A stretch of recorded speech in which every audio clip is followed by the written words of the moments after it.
Las personas de esta etnia tienen la costumbre de raptar a la mujer que les gusta para que sea su esposa. Si le tocas la cabeza a un niño, creerán que le estás robando el alma. Sus prendas tardan hasta 10 meses en ser confeccionadas a mano. Es toda una aventura viajar por el lado rural de las montañas de Vietnam.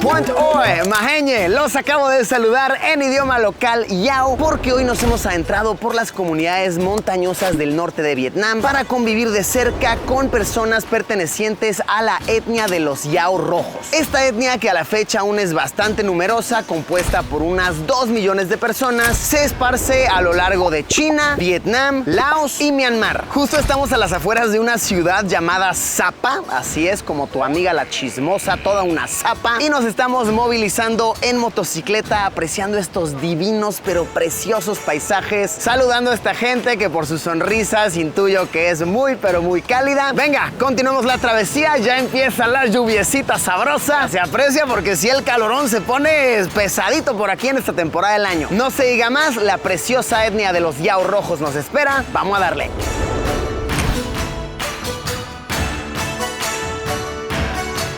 Me está encantando la vestimenta tradicional de las personas por aquí. Ella es una de nuestras guías locales, se llama Mai, cuyo nombre significa chica o bien chica bonita. Me está platicando que de hecho esta etnia, los Yao rojos, se llaman porque lo que usan en su cabeza, que se llama Zao, es de color rojo. Hay otros grupos que lo usan de color azul, de color negro, cuyas creencias y costumbres pueden variar un poquito. De igual manera, el amarillo que vemos en sus mangas simboliza el color del maíz. Su collar hecho de plata está diseñado más para usarse en ocasiones especiales, así como sus anillos y aretes. Cada uno de estos tejidos súper especiales que estamos apreciando puede tomar meses en ser hechos de manera completamente artesanal. Aquí atrás también tiene un poquito de plata. Me está contando que todo este traje que estamos viendo tomó aproximadamente 200 horas de trabajo humano. Algo con toda razón bastante costosito y sumamente especial. Las comunidades aquí basan una gran parte de su economía en producción de arroz y maíz. Ahora, curiosamente me cuentan que no existe realmente una cultura de preparar platillos similares a lo que sería, por ejemplo, un tamal, una tortilla, una arepa. Aprovechan el maíz de una manera diferente. Los cultivos están por todos lados y nos regalan unos panoramas simplemente divinos. Muy verdes justo en esta temporada que ya se acercan los tiempos de cosecha. Y crece tanto justo en esta zona montañosa porque llueve bastante a lo largo del año. De hecho, en varios de los caminos hemos tenido algo de miedo acá en la moto porque se pone muy pero muy resbalosa la cosa. Por suerte, vean,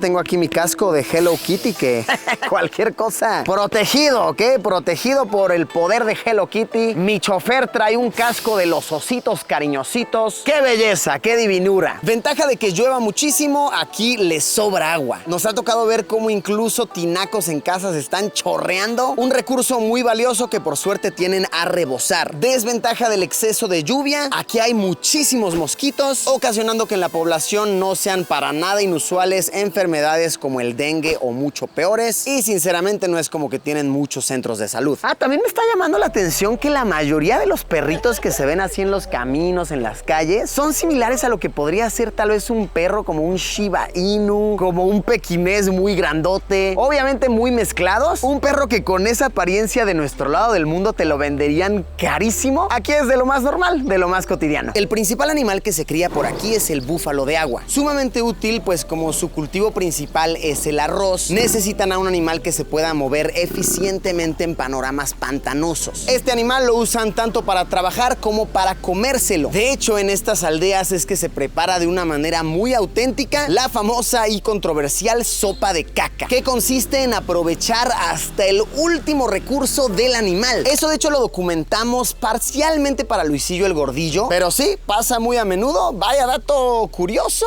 un poquito perturbador, pero que hay que respetar porque es parte de su muy arraigada cultura.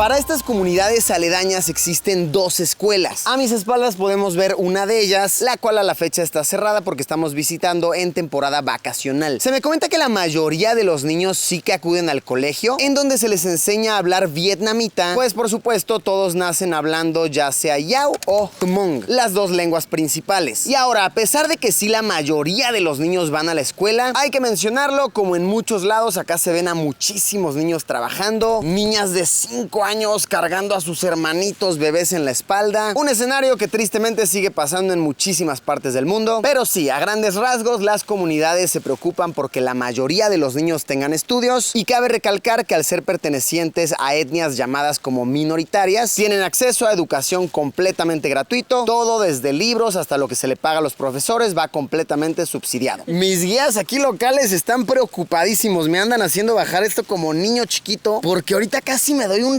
ranazo, pero ranazo en serio, es que está resbalosísimo todo. Entonces ya no confían en mí, o sea, dicen, si a este extranjero le pasa algo, va a salir en YouTube, lo va a ver mucha gente, no, no queremos eso.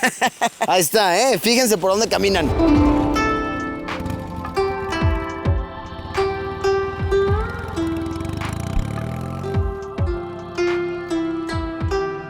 Me están enseñando a hacer un poco de harina de maíz. Ahora estoy aprendiendo que aquí las personas ven la harina de maíz más como un alimento para animales. A ver, como crece mucho más el arroz y para ellos pues les sabe como más rico, más sustancioso, esta harina optan por dársela a los animales, a los patos que aquí crían, a los cerditos que de repente se llegan a ver, etcétera, etcétera. Lo cual miren que me parece muy curioso porque, a ver, yo viniendo de Latinoamérica, es de lo más normal que ahí usemos el maíz, que es un recurso súper rico para nosotros, para todos nuestros platillos. Creo yo que habrá que venir a darles un cursito aquí de las delicias que se puede hacer con la harina de maíz, porque, pues sí, no sé, me llama la atención que no tengan algo similar a un tamal, a una arepa, una tortilla, una cachapa, un taquito, ¿no? De carne de búfalo, de carne de caballo, que comen aquí mucho, un taquito de pato, una arepa de pato, ¿no?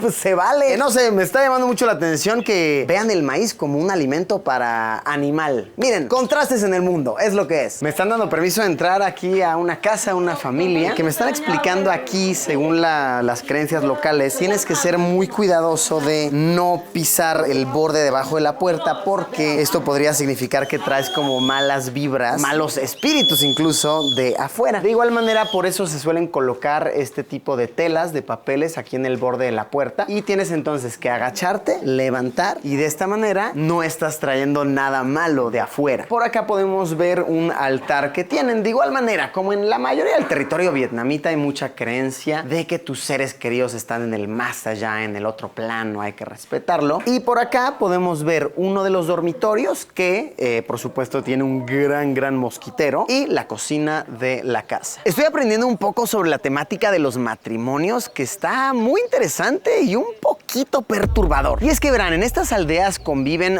dos etnias, los Yao y los Hmong. En los Yao, cuyo lenguaje, por cierto, se escribe con caracteres basados en los chinos, adaptados a la pronunciación, ellos basan su sistema de juntar personas como un matrimonio arreglado. Tus padres te aconsejan, no, mira aquí que la hija de la vecina tiene muchas tierras y nos conviene. Lo que pasa en muchas partes del mundo, se ofrece una dote, un intercambio de bienes y pasa. Lo interesante está en que ellos no usan anillo de matrimonio, sino brazaletes de matrimonio. Se dice que la chica es invitada a la casa del chico por unos días, los padres le prueban a ver qué tal le queda el brazalete, hacen una serie de rituales que se basan mucho incluso en el horóscopo, y si al final les gusta cómo quedan juntos, cómo se ve el brazalete, proceden a escribir con sus caracteres los nombres de la pareja, y así se juntan y en un escenario ideal vivirán felices para siempre. Hasta ahí todo bien. Cuando se pone un poco perturbador es cuando hablamos sobre cómo funcionan los matrimonios de los Hmong, etnia en la que hasta la fecha se sigue la tradición de atrapar a tu esposa, literalmente atraparla. Hay un día especial del año en el que los chicos que están buscando pareja salen con sus amigos de cacería, no hay otra manera de decirlo, a atrapar a la chica que les gusta. No importa que la chica realmente no quiera, ellas de cierta manera están condicionadas mentalmente a que ese día se tienen que dejar atrapar. Ellas deberán correr, deberán huir, y la creencia está en que el hombre más más apto, con una mejor condición física, etcétera, etcétera, podrá atraparlas, llevarlas de vuelta a su casa y así es como se pacta una unión. ¡Qué fuerte!, ¿no? Esta, por supuesto, es una práctica que en los tiempos modernos va cada vez desapareciendo, pero sí que se sigue practicando. ¿Lo amerita?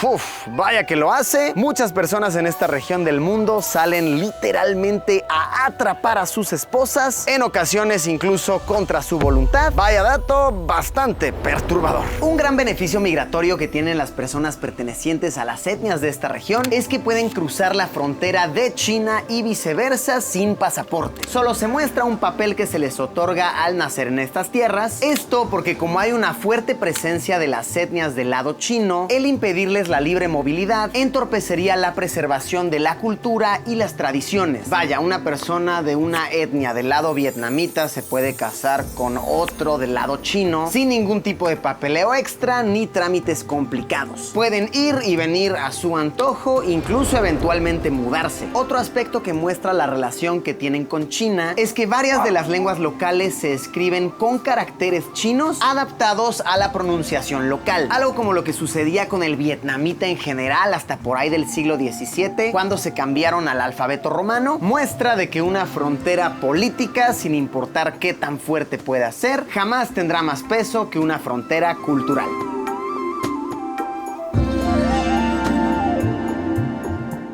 Me dejaron probarme aquí un hon, este sombrero tradicional, que de este tamaño así de grande se llama honbion. Me dicen que esto es más, ya sea para gente viejita, gente mayor, o bien para ocasiones especiales. Y es así de pesado porque tiene muchas capas. Este tiene 25 capas. Olo Borgo sí está duro, ¿eh? Podría ser mi casco, me protege más que mi casco de Hello Kitty.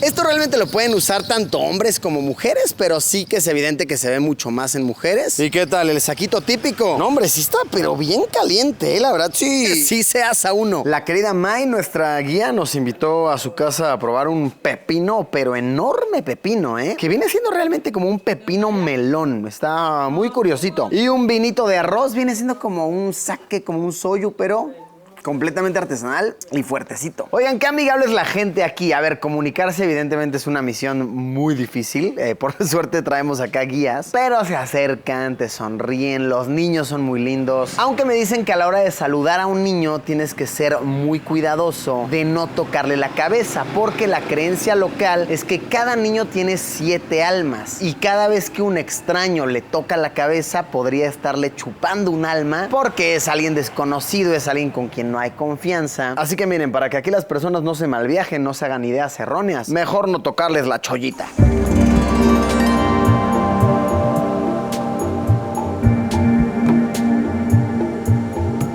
Pues muy grata aventura que hemos tenido el día de hoy. He aprendido muchas cosas, me he sorprendido gratamente. Muchísimas gracias a los locales por su excelente recepción y gracias a ustedes por acompañarme en una aventura más. Nos vemos como siempre, ya lo saben, en unos días con un video nuevo. Adiós.